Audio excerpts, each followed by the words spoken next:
Magluluto ako ng kamir. Yan. Tapos, pagluto na at medyo brown na, ililipat natin sa ilalim. Yan siya. Lipat natin dyan. Kasi nag-request si amo na yan daw yung lutuin. So, hihintayin natin yan siya. Ayan, umarsa na. Ayan. And then, hintayin natin mag-golden brown. Pa natin ulit. Yan.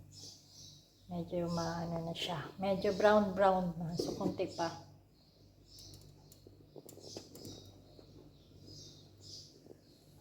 So, ayan. Brown na siya. Kailangan na natin kunin at masunog na.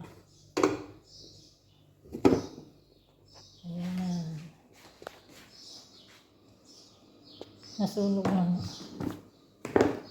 So, yan na yung mga niloto ko. Tatakpan natin.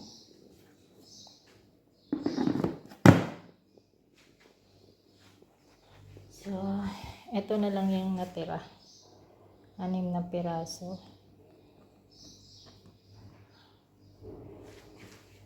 Yung reflection ng itim. Ayan.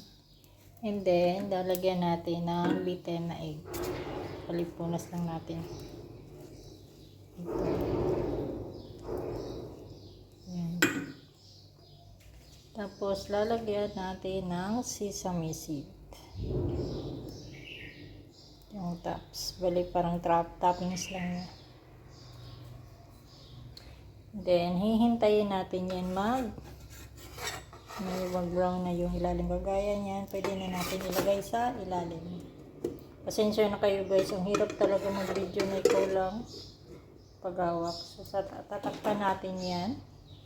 Hihintayin natin siya umarsa. Hindi pa nag-arsa. O yan. Bali, madali lang. Minasa ko ito kagabi para yung niya talaga, umarsa talaga siya ng umarsa. Yan. Yan, look at guys. Aalsa siya. Tatakpan natin ulit para maging golden brown. So, ayan siya guys. Kukunin na natin bago pa masunog.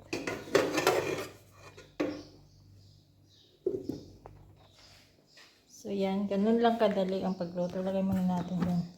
Ang hirap talaga mag-video na ikaw lang isa. Tapos, yan na natin. Ayan. Kasi nag-request si amo. Ito daw kainin nila. Ay gabi. So, tatakpan. Kukuha tayo ulit. Ito. So, ang ginagawa ko, minasa ko siya para yung pagluto is dire-diretso. So, lalagay tayo ulit ng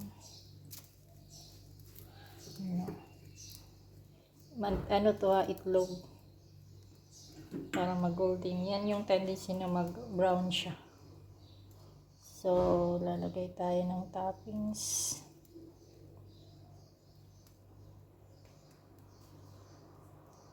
Ayan. And then, hihintayin natin yan. Titingnan natin yung ilalim pag okay na yan. Okay na yan siya. Tapos, ilalagay na natin sa ilalim.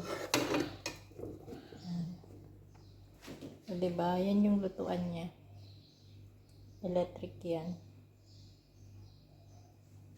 Ayan. Tingnan natin.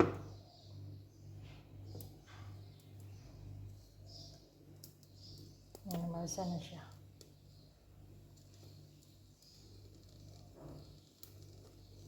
See?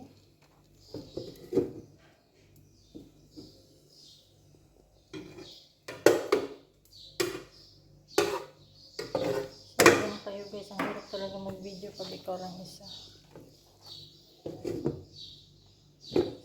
So, ayan, kukunin na natin. Baka masunog. So, ayan siya. Totoo na. So, ulit natin sa lalagyan.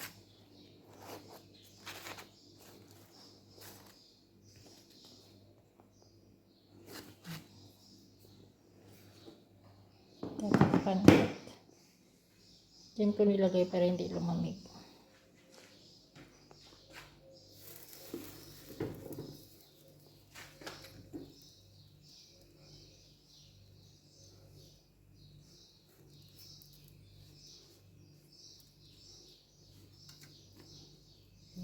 Ganun lang ang proseso. Napakadali niyang lutuin.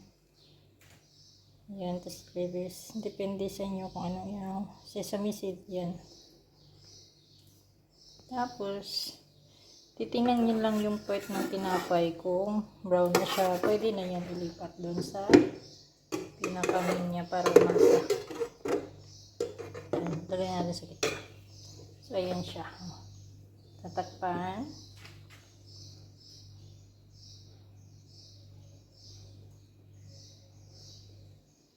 Ayan, tingnan nyo. Malasaya na.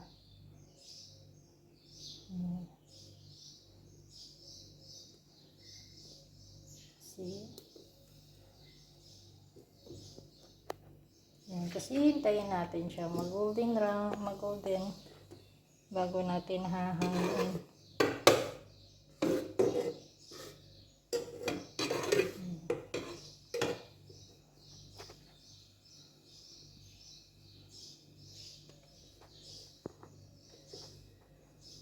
So, pwede na yan guys. Kukunin na natin. So, ayan na siya. Diba? Napakadali. Lagyan natin ulit dito. Ito lang natin. Tama na siguro ito. Masyado na marami.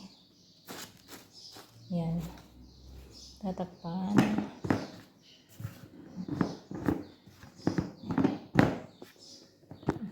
So, yan. Itong natira is akin na to. Ito, kainin natin. Gawin din yun sa bahay nyo. Ewan ko, gusto ko nga sana bumili ng ganito bago umuwi. Kasi maganda talaga siya paglutuan ng tinapay.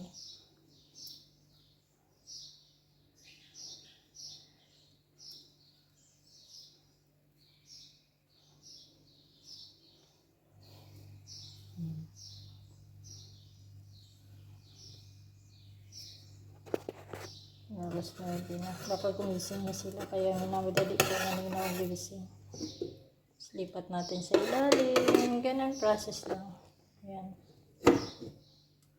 So, ayun guys. Thank you for watching my video. Yan na yung nagawa natin. Yan. Come here. So, thank you guys. Bye-bye.